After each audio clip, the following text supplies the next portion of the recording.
Assalamualaikum warahmatullahi wabarakatuh. Saya Alia Gisela Ramawati dengan NIM 20110205009 akan menjelaskan mengenai sosialisasi Perda Kabupaten Gunung Kidul nomor 9 tahun 2016 tentang disabilitas. Langsung saja yang pertama, yakni pokok pembahasan yang akan kita sosialisasikan. Yang pertama ada judul Perda, kemudian sejarah, keterlibatan daerah tentang disabilitas. Daerah disabilitas yang tergolong tinggi dengan jumlah 6.797 jiwa. Dalam pemenuhan hak penyandang salah satu pemegang atau wujudkan dan melindungi hak tersebut.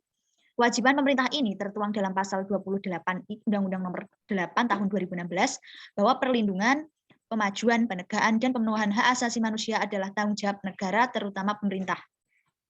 Dalam rangka mewujudkan pembangunan nasional yang bertujuan mewujudkan masyarakat yang adil dan makmur berdasarkan Pancasila dan Undang-Undang Dasar 1945, melalui Perda Kabupaten Nomor 9 Tahun 2016 tentang disabilitas, pemerintah bersama masyarakat mewujudkan hak-hak penyandang disabilitas.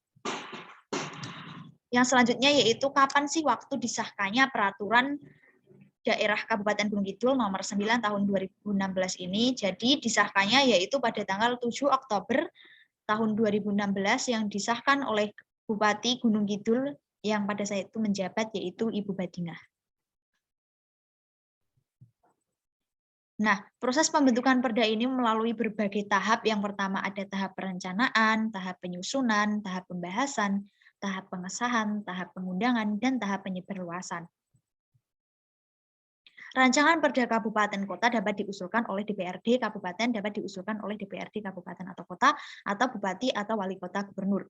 Apabila rancangan diusulkan oleh DPRD Kabupaten atau Kota, maka proses penyusunan adalah DPRD Kabupaten atau Kota mengajukan rancangan perda kepada Bupati atau Wali Kota secara tertulis. DPRD Kabupaten atau Kota bersama Bupati atau Wali Kota membahas rancangan perda Kabupaten atau Kota. Dan apabila rancangan perda memperoleh persetujuan bersama, maka disahkan oleh Bupati menjadi perda Kabupaten atau Kota. Lalu apabila rancangan diusulkan oleh Bupati atau Wali Kota, maka proses penyusunan adalah Bupati Wali Kota mengajukan rancangan perda kepada DPRD Kabupaten atau Kota secara tertulis. DPRD Kabupaten atau Kota bersama Bupati atau Wali Kota membahas rancangan perda Kabupaten atau Kota. Dan apabila rancangan perda memperoleh persetujuan bersama, maka disahkan oleh Bupati atau Wali Kota menjadi perda Kabupaten atau Kota. Untuk isi perdanya sendiri terdapat 12 bab. Yang pertama ada ketentuan umum, pelaksanaan, perlindungan, dan pemenuhan hak penyandang disabilitas. Bab 3 aksesibilitas. Bab 4 bantuan sosial. Bab 5 perempuan dengan disabilitas. Bab 6 statistik dan pengumpulan data. Bab 7 peran serta masyarakat. Bab 8 pengarusutamaan penyandang disabilitas. Bab 9 pembiayaan. Bab 10 penghargaan. Bab 11 subkomite perlindungan dan pemenuhan hak penyandang disabilitas. Dan bab 12 yaitu ketentuan penutup. Bupati sebagai penyelenggara pemerintah daerah yang memimpin pelaksanaan peraturan daerah otonom. Perlindungan dan pemenuhan hak penyandang disabilitas meliputi bentuk penghormatan yang martabat, non-diskriminasi, bebas memilih, dan mampu turut serta dalam kegiatan masyarakat secara penuh.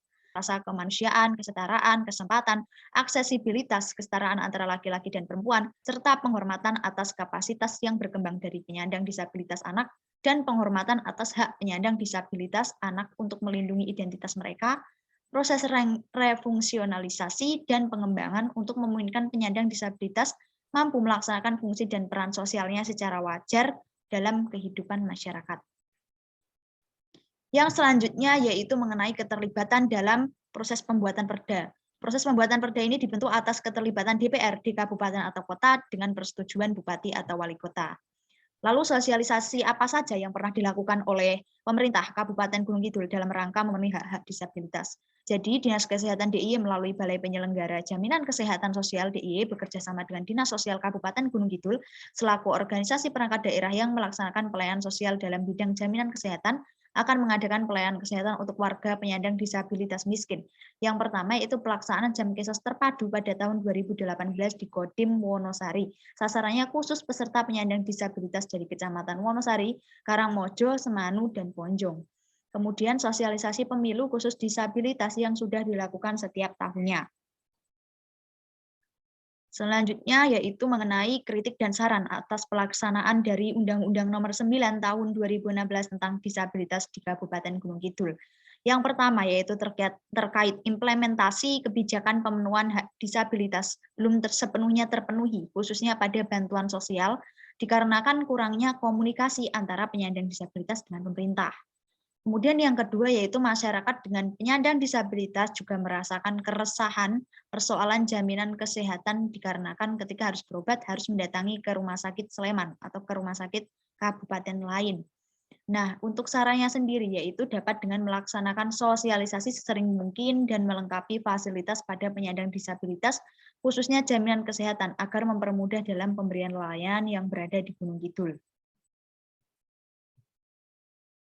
Mengenai hal tersebut, maka juga perlu adanya partisipasi antar masyarakat untuk mewujudkan hak-hak dalam memenuhi kebutuhan penyandang disabilitas. Melalui Undang-Undang Nomor 9 Tahun 2016 yang terus disosialisasikan, maka akan terwujudnya hak-hak dan kebutuhan penyandang disabilitas terpenuhi secara baik. Mungkin itu saja yang dapat saya sampaikan. Ada kurang dan lebihnya saya mohon maaf. Wassalamualaikum warahmatullahi wabarakatuh.